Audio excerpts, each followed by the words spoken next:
3 versículos juntos. Segunda Epístola de Timóteo 3, capítulo 1, versículo 3 até o versículo 5. Todos juntos? Dou graças a Deus, a quem desde os meus antepassados sirvo com consciência pura, porque sem cessar me lembro de ti nas minhas orações, noite e dia. Lembrado das tuas lágrimas, estou ansioso por ver-te, para que eu transborde de alegria, pela recordação que guarde de tua fé sem fingimento, a mesma que primeiramente habitou em tua avó Lóide, em tua mãe Eunice, e estou certo de que também em ti. Vamos orar. Pai querido, fale conosco por meio da tua palavra, que a tua palavra possa encontrar guarida em nossos corações, que a tua palavra possa santificar as nossas vidas, que a tua palavra possa mudar a nossa mente e o nosso coração, que a tua palavra possa santificar, ó Deus, nossos corações, que a tua palavra possa abençoar as nossas mães que aqui estão, e aquelas, ó Deus, que ouvirão em casa essa mensagem, que o Senhor esteja tocando nos corações, que a tua palavra possa edificar os nossos lares, a vida dos nossos filhos e as futuras gerações, para o louvor da tua glória, em nome de Jesus, para a glória de Jesus, amém. Podem sentar, meus irmãos. Nós estamos vivendo uma época onde os valores da família estão sendo solapados, estão sendo relativizados. Nós temos alguns projetos de lei, por exemplo, que querem substituir o dia dos pais e o dia das mães pelo dia da família. No entanto, essa agenda progressista é perigosa, uma vez que é um ataque à maternidade, bem como à paternidade. Esse projeto de lei desvaloriza a importância singular das mães e pais, tratando-os como opcionais em nome de um discurso ideológico, bem como uma tentativa de engenharia social. Nós estamos vivendo onde as pessoas querem redesenhar a família ou criar uma família alternativa, fora do padrão de Deus. Pai e mãe, o relacionamento entre um homem e uma mulher, no casamento. E aí nós podemos ver muitos movimentos que são movimentos políticos, que defendem a bandeira LGBTQIA+, onde as pessoas podem casar homem com homem, mulher com mulher, e se você não está satisfeito com o ser humano, você pode casar até com um cachorro, até com a macaca, como casou lá na Índia, um homem que perdeu a sua esposa, e na cabeça dele o espírito da esposa saiu, encarnou-se numa macaca e casou com a macaca. Tem gente assim, né? Num relacionamento de zoofilia. Essa agenda progressiva, meus irmãos, busca apagar as tradições para impor uma visão desconstruída da família, onde laços naturais são substituídos por agendas políticas. Dessa forma, é de suma importância nós resgatarmos os valores da família, bem como a importância de mães piedosas na formação de seus filhos. As mães não podem abrir mão dos seus filhos. As mães têm que lutar como guerreiras, em oração, em favor da sua família, em favor dos seus filhos. E Paulo, ao escrever a Timóteo aqui, ele reconhece o papel fundamental de sua mãe e de sua avó no desenvolvimento da sua fé, na formação do seu caráter cristão, na sua vida cristã. E este texto nos oferece uma linda imagem do impacto duradouro de uma maternidade que glorifica a Deus, de uma maternidade que exalta a Deus, de uma família que exalta a Deus. Calvino disse que Timóteo foi educado desde a infância de tal maneira que ele poderia ter sugado a santidade junto com o leite de sua mãe. Sua mãe estava amamentando e passando a tocha da fé para o seu filho. A sua mãe estava amamentando e orando pelo seu filho, para que ele fosse um homem de Deus. Timóteo, o nome dele significa aquele que honra a Deus. E Timóteo honrou a Deus. Paulo escreve esta sua segunda carta na sua segunda prisão em Roma. Ele escreveu algumas cartas prisão. A carta de Efésios, a carta de Filipenses, a carta de Colossenses e a carta de Filemon, são cartas da prisão, onde ele estava preso na sua primeira prisão em Roma. Agora ele está no final da sua vida como um missionário, com mais ou menos 60, 64 anos de idade, escrevendo a sua última carta da prisão a Timóteo. Lembrando de Timóteo, lembrando das suas lágrimas, porque Timóteo era um jovem pastor, mas era um jovem pastor cheio do Espírito Santo, que chorava pela igreja, que orava pelo Império Romano, que orava pelas autoridades, que era um homem cheio da graça de Deus. A grande ideia dessa passagem, meus irmãos, é que mães piedosas deixam um legado espiritual que molda gerações e fortalece a fé dos filhos, porque ele fala assim: pela recordação que guardo de tua fé sem fingimento, a mesma que primeiramente habitou em tua avó Lóide e em tua mãe Eunice, e eu estou certo de que também em ti. Olha que coisa linda, saber que esta fé que estava no coração da sua avó, uma mulher cristã, bem como da sua mãe Eunice, e agora no seu coração. Por isso, mães piedosas cultivam a fé autêntica. Vamos ler o versículo 5 novamente, todos juntos? Pela recordação que guardo de tua fé sem fingimento, a mesma que primeiramente habitou em tua avó Lóide e em tua mãe Eunice, e eu estou certo de que também em ti. Então, Paulo reconhece aqui a fé não fingida, a fé sincera, a fé verdadeira, a fé que primeiro habitou em sua avó Lóide e também em sua mãe Eunice. A fé verdadeira, meus irmãos, é aquela que é vivida no cotidiano, no dia a dia, que não apenas é falada, mas é vivida, é encarnacional, é aquela que é encarnada no coração humano. E a transmissão dessa fé começa pelo exemplo, pela conduta ilibada, uma conduta que exalta a Deus. E o exemplo é o maior presente que uma mãe pode dar aos seus filhos.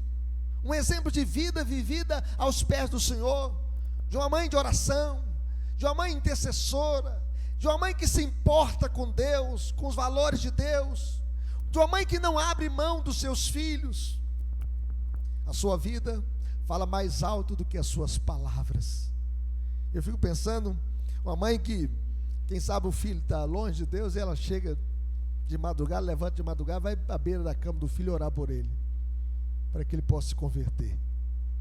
De uma mãe que não despreza o culto doméstico, porque reúne os seus filhos ao redor da mesa para comer o pão da vida, a palavra de Deus, que é a nossa única regra de fé e prática.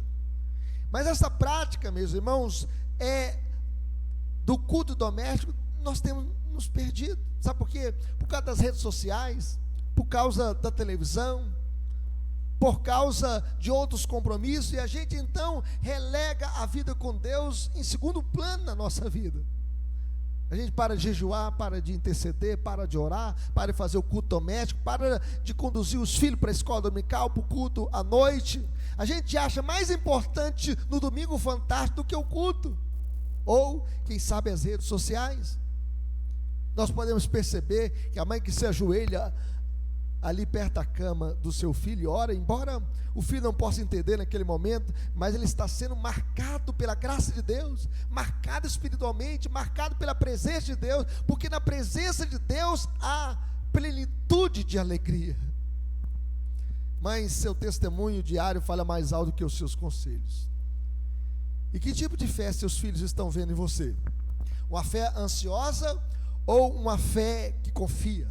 A Bíblia diz que a fé é a certeza de coisas que se esperam e a convicção de fato que não se vê. Nós devemos viver pela fé, meus irmãos. A Bíblia diz que nós não vivemos por vista, nós vivemos por fé. Por fé. E sem fé é impossível agradar a Deus.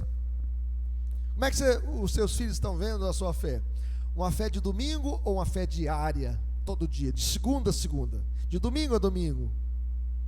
Uma fé que critica ou uma fé que ama a Deus, que ama a igreja, que ama a palavra de Deus? Uma fé que julga ou uma fé que acolhe?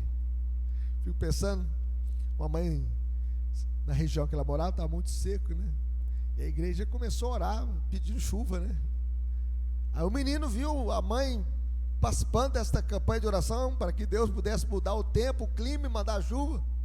O menino foi atrás do guarda-roupa lá, pegou o guarda-chuva. Aí a mãe falou: para que esse guarda-chuva, menino? Né?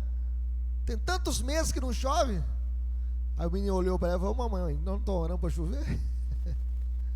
O menino estava mais crendo na resposta de oração. A nossa fé é uma fé de domingo ou uma fé diária? Então, mães piedosas, meus irmãos, ensinam as escrituras com dedicação. Eu gostaria que vocês abrissem esse texto comigo, porque é um texto que está nesta epístola também, segunda epístola de Paulo a Timóteo. Veja bem o que diz esse texto. Veja como Paulo elogia Timóteo por sua firmeza e o exorta a permanecer leal à verdade. Verso aqui 14 e 16.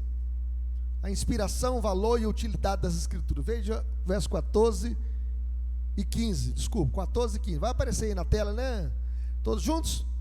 Tu, porém, permanece, 2 Timóteo 3, 14 e 15. Todos juntos?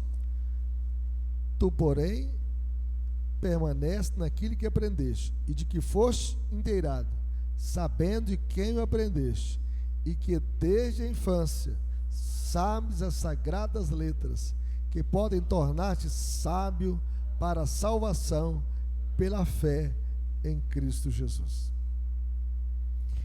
Quem começou a aprender a Bíblia aqui desde a sua infância? Os seus pais. Levanta a sua mão. Você aprendeu a ler a Bíblia desde a infância? Timóteo aprendeu a ler a Bíblia com os seus pais desde a infância. No caso aqui, com a sua avó e com a sua mãe. Com a sua mãe, desde a infância. Sabes as sagradas letras. Ele conhecia a palavra de Deus desde a sua infância. Isto mostra, meus irmãos, ensino intencional e constante. Muitos de nós aqui nos convertemos depois de 20 anos, 30 anos, alguns até mais. Eu converti com 18 anos de idade, mas eu comecei a conhecer as escrituras desde a infância. Minha mãe levava para a escola dominical, ou fazia o culto doméstico. Nesse caso aqui, Lloyd e Eunice ensinaram a Bíblia, mesmo sem o apoio do pai, porque Eunice era casada com um grego, e provavelmente ela não era crente. Quando a gente ler aqui em Atos 16, 1, está escrito que Paulo chegou também a Derbe e a Listra, na sua segunda viagem missionária, e havia ali um discípulo chamado Timóteo, filho de uma judia crente, Eunice, mas de pai grego. Provavelmente o seu pai não era crente, mas a mãe não deixou de transmitir a tocha da fé para o seu filho. O pai de Timóteo era grego e não crente, mas a mãe era crente.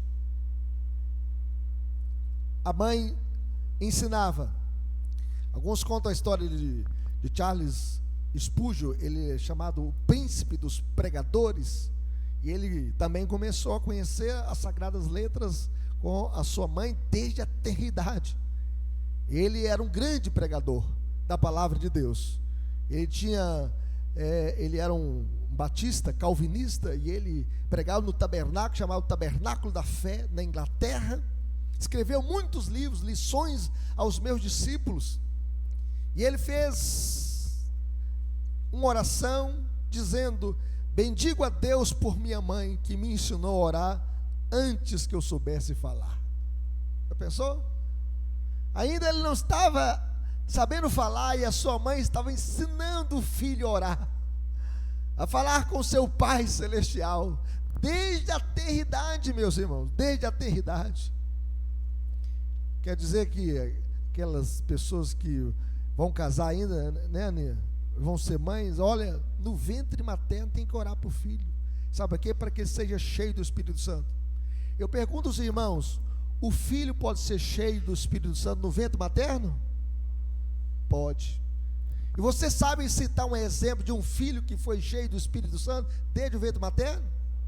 João Batista foi cheio do Espírito Santo desde o ventre materno. Meus irmãos, por isso nós devemos orar pelos nossos filhos. Ensine a Bíblia aos seus filhos desde cedo. Não espere apenas pela nossa irmã ensinando aqui na escola dominical, a Jeane.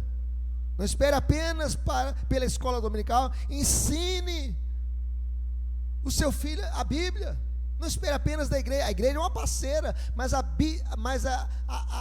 Bíblia nos ensina que os pais é que são responsáveis por passar a tocha da fé para os seus filhos. Então faça da palavra de Deus o alimento da sua casa, o pão diário na sua casa. Sabe o que a Bíblia fala isso? Abra sua Bíblia em Deuteronômio capítulo 6, versículos 6 e 7. Abra sua Bíblia em Deuteronômio capítulo 6, versículos 6 e 7. Olha o que a palavra de Deus diz.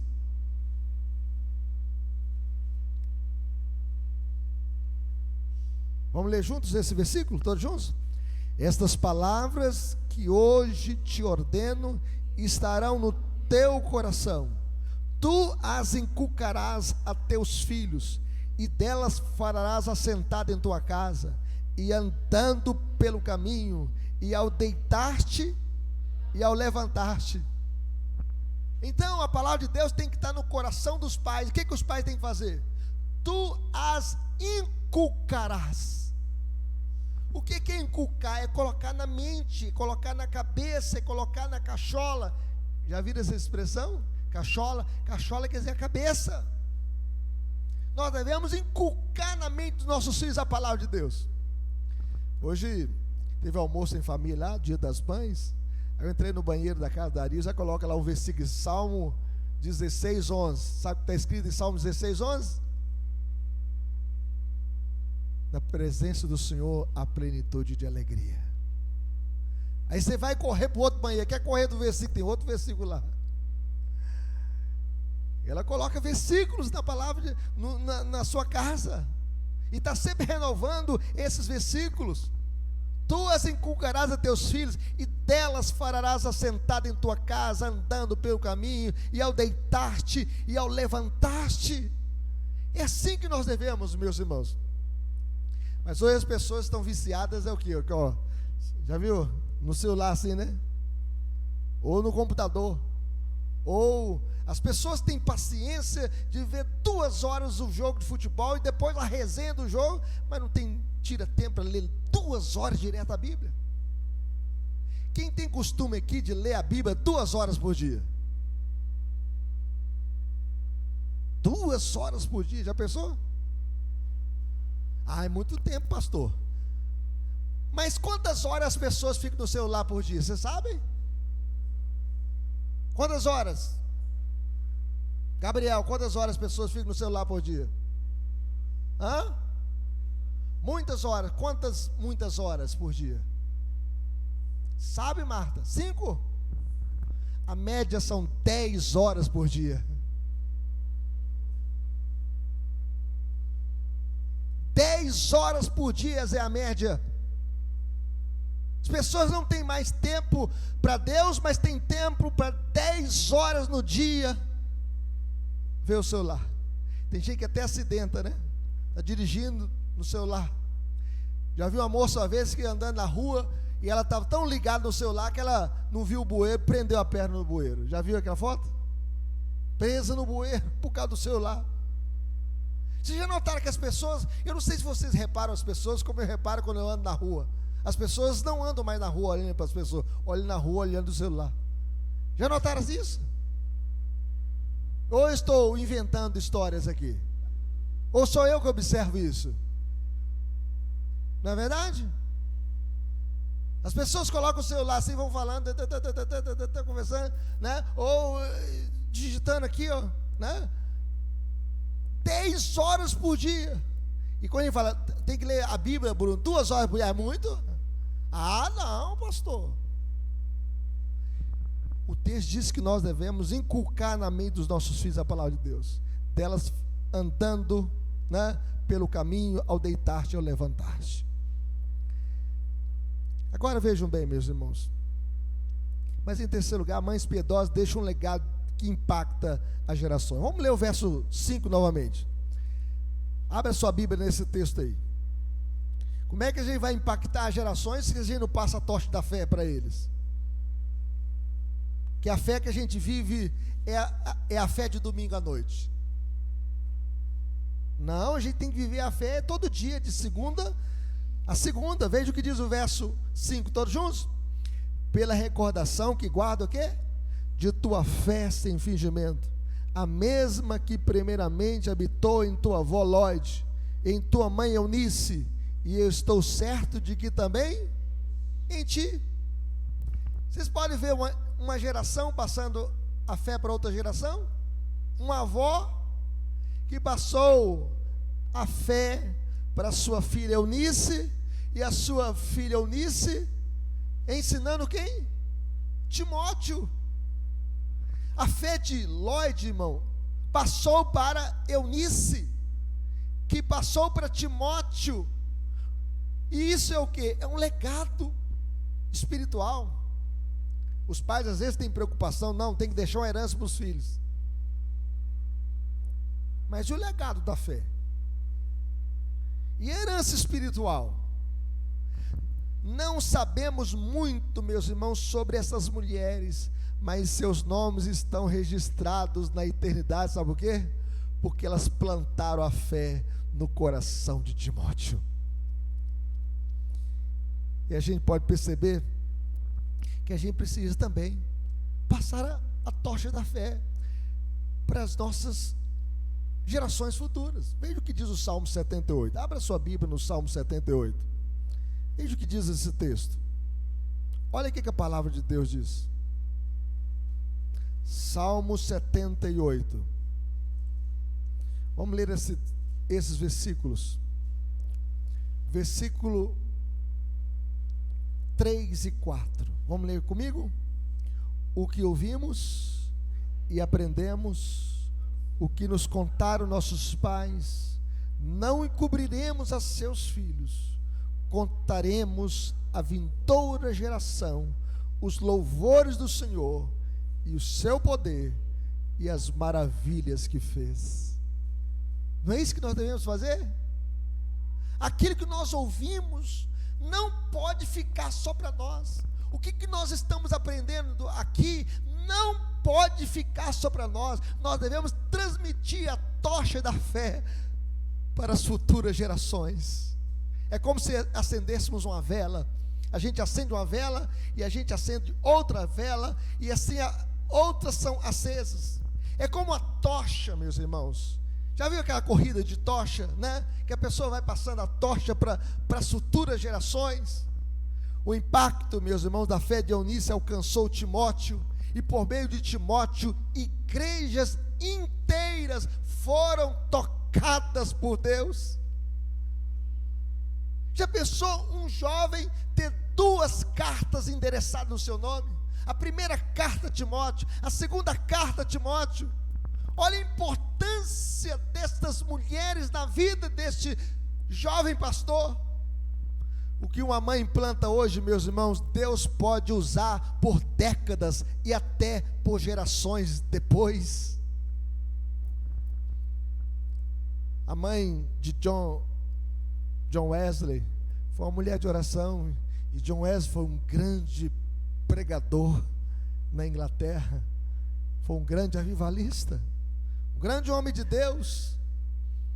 A gente pode perceber, Simon, que veio para o Brasil com 26 anos de idade, a sua mãe foi uma mulher de intercessão por Simon.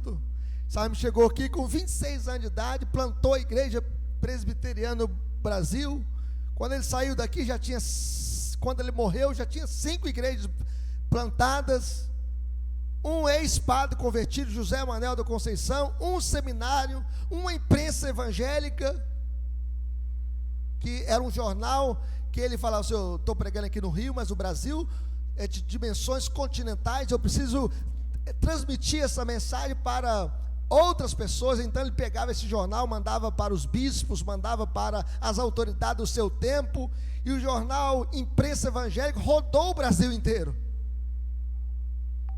E hoje, só na região da Grande Belo Horizonte, nós temos mais de 200 igrejas presbiterianas. Um seminário que forma pastores para o Brasil. E hoje nós temos 11 seminários presbiterianos. E nós devemos continuar cumprindo a nossa missão. O que você está deixando para os seus filhos? Fé viva em Deus? Caráter e integridade? Amor e perdão no lar?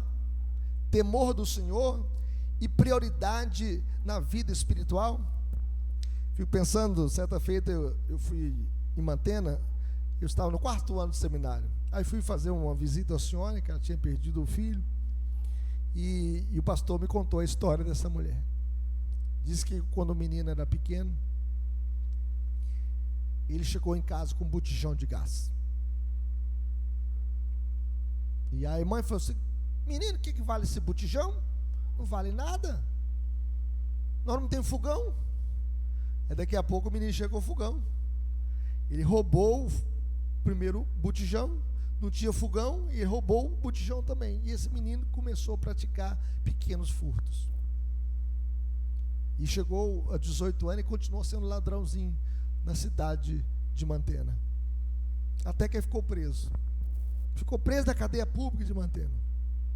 Só que numa saidinha não voltou mais, fugiu para Vitória. Já era maior de idade, agora todo mundo conhecia como um ladrãozinho na cidade. E ele então foi para Vitória. E ele continuou furtando. Ele pulou uma casa, entrou nessa casa para furtar, e a casa era de um sargento reformado. E o sargento viu que ele estava ali dentro da casa e alvejou e tirou a sua vida, e ele morreu com 9 tiros. Meus irmãos, será que se aquela mãe tivesse falado: devolva esse botijão, porque eu não te criei para ser um ladrão, eu te criei para ser um homem honrado, íntegro.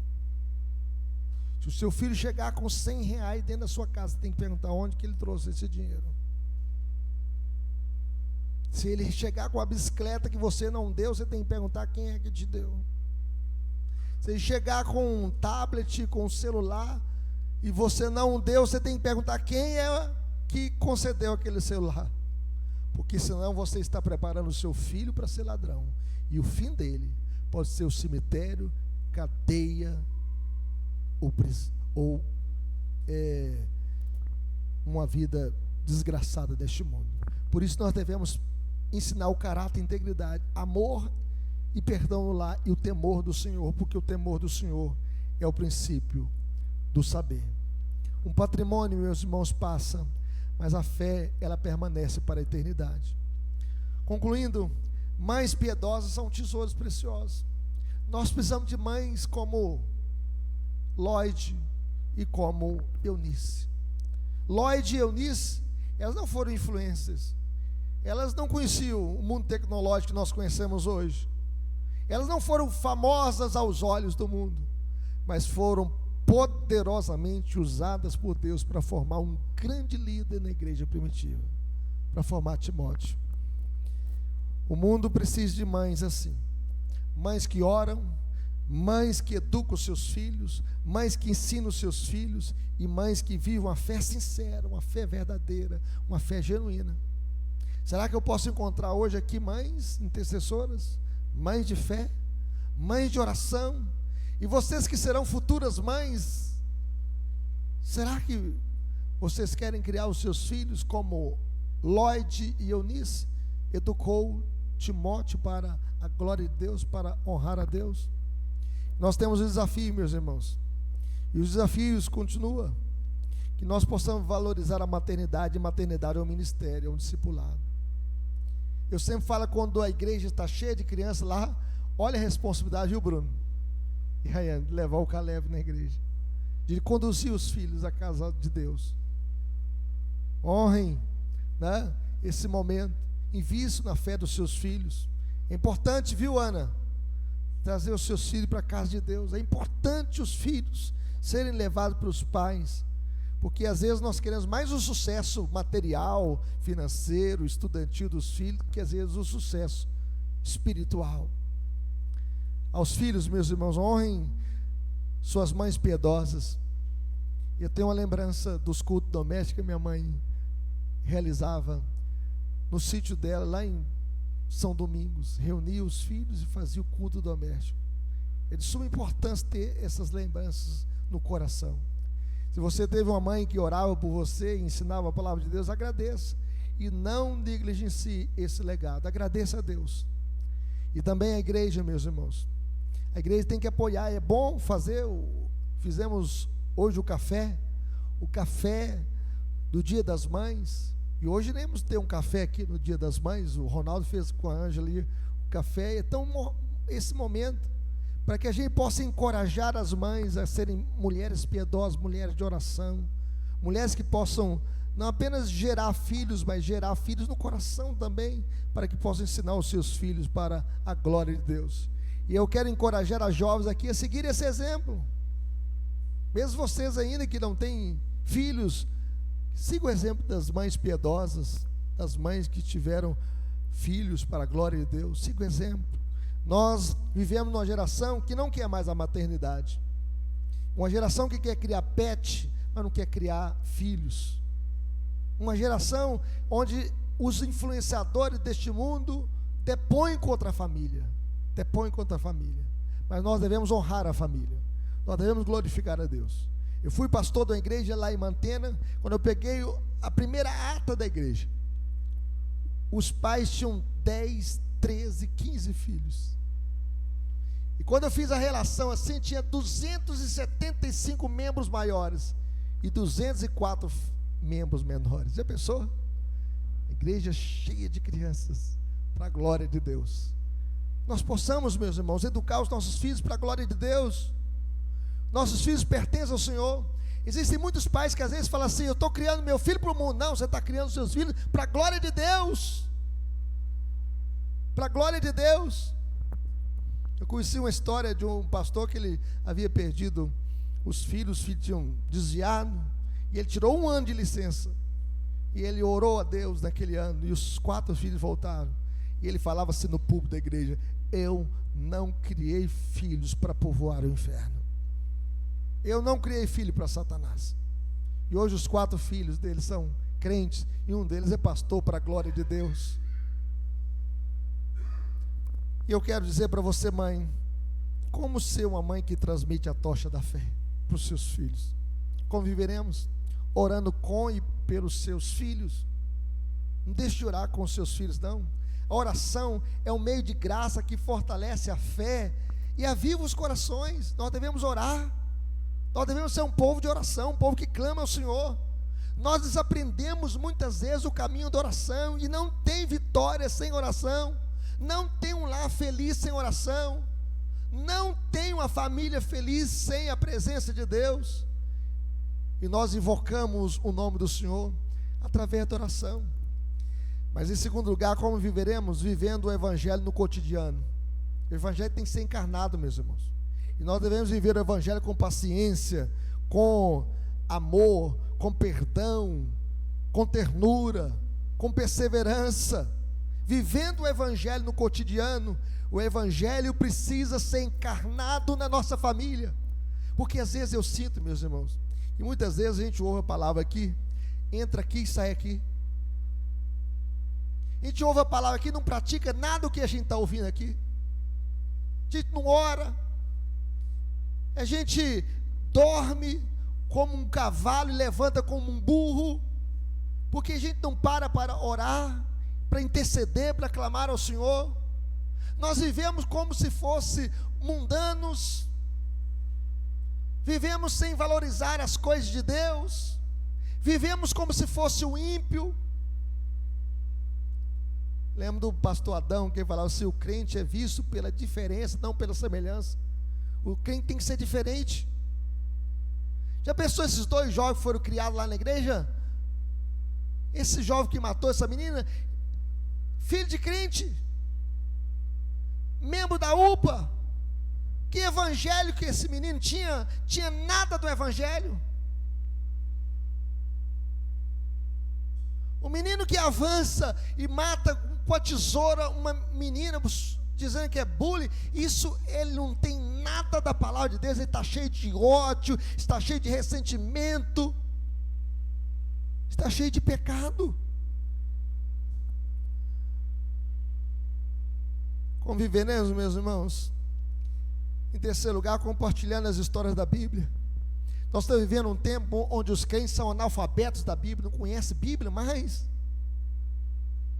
E nós devemos compartilhar as histórias da Bíblia, mas também compartilhe a sua própria história de caminhada com Deus, da sua experiência com Deus. Leia a história da criação, da queda, da redenção, da consumação para os seus filhos.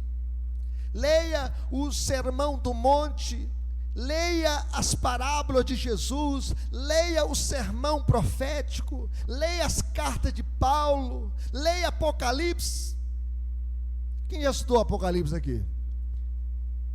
Eu já preguei Apocalipse aqui nessa igreja. Se você não conhece Apocalipse, está na página dessa igreja aqui de Cascata.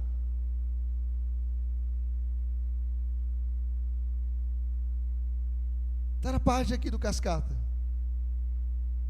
E é interessante, quando eu preguei aqui com o pastor Rui, uma exposição bela, que muitas pessoas já acompanharam nas redes sociais. Às vezes as pessoas não valorizam a exposição da palavra de Deus. Leia a palavra do Senhor com seus filhos, compartilhe as histórias da palavra de Deus. Mas em último lugar, seja perseverante, mesmo quando você não encontre os frutos imediatos, mesmo que você esteja passando por muita luta na criação dos seus filhos, porque não é fácil criar filhos. Não desista dos seus filhos. Eu sempre tenho uma frase na minha cabeça, o seguinte: insistir, persistir e jamais desistir. Vamos a isso? Insistir, persistir e jamais desistir. Eu quero dizer para as mães aqui: será que Satanás quer que o seu filho seja feliz? Seja crente? Será que o mundo deseja que a sua filha possa casar virgem? Será que o mundo quer isso? Quer a santidade da igreja? O mundo quer o carnaval, quer as orgias, quer o pecado. O mundo ensina que é proibido proibir. Faça o que quiser da sua vida. É isso que o mundo ensina. Mas nós não seguimos o mundo, meus irmãos. Nós não seguimos os influenciadores deste mundo. Nós seguimos a palavra de Deus, que é a nossa única regra de fé e prática. Que Deus abençoe os nossos lares, que Deus abençoe as nossas mães. E eu desejo a vocês, mães, sejam mulheres piedosas, cheias do Espírito Santo. Vocês fazem diferença na família. Vocês são importantes na sociedade. Vocês são importantes na igreja. Vocês são importantes na vida dos seus filhos. Não desista do seu lar. Não desiste de criar os seus filhos para a glória de Deus. Não abra mão dos seus filhos. Levante de madrugada, ore a Deus, jejue, clame ao Senhor, e que os seus lares sejam felizes, abençoados e abençoadores para a glória de Deus. Amém? Vamos colocar em pé. Gostaria que as mães viessem aqui à frente, ficassem aqui no altar do Senhor. Quero convidar o povo de Deus para orar, para clamar ao Senhor. Coloque a sua vida, sua família, seu filho. Você sabe o desafio que você tem como mãe, como esposa. Que o Senhor possa fortalecer vocês. Meu desejo é que Deus dê a vocês muita saúde, muita força. Que Deus abençoe os nossos lares, fortaleça as nossas vidas. Senhor, abençoa essas mães que vieram aqui, ó Deus. Ouviram uma palavra desafiadora, uma palavra dura para todos nós. Tem misericórdia de nós, ó Deus. Perdoa os nossos pecados. Abençoa essas mães que estão aqui, para que todos os filhos delas possam estar no caminho do Senhor. E aqueles que ainda não estão, possam vir. E aqueles que estão longe, possam se quebrantar, se arrepender, possam voltar para o Senhor, em nome do Senhor Jesus. E aqueles que estão ainda pequenos, ó Deus, estão sendo trazidos pelos seus pais à casa do Senhor. Enche o coração dessas crianças com o Espírito Santo. Não deixe essas mães desistir, ó Deus, dos seus filhos, da criação dos seus filhos para o louvor e a glória do Senhor. Cura, Senhor, os nossos filhos. Faça um milagre no coração dos nossos filhos. Quebranta o coração dos nossos filhos para Ti.